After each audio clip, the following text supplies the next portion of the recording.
how to update DeepSeek app.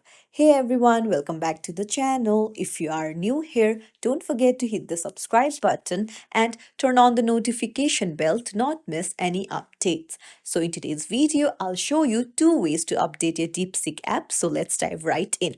First things first, head over to your app store and then go to the search option in the bottom right and search for DeepSeek.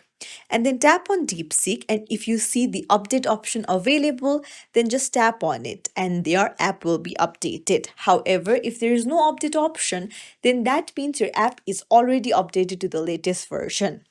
But if you want peace of mind, then what you can do is you can come back, head over to settings, and then go to general, tap on iPhone storage, scroll down and search for DeepSeek.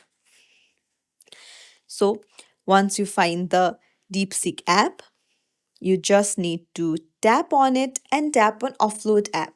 So offloading DeepSeek will delete the app but keep its documents and data. And you'll need to reinstall the app again and it will be automatically updated to the latest version. So that's it. It's as simple as that. If you found this tutorial helpful, don't forget to like the video and subscribe to our channel for more tips and tricks. Thank you for watching.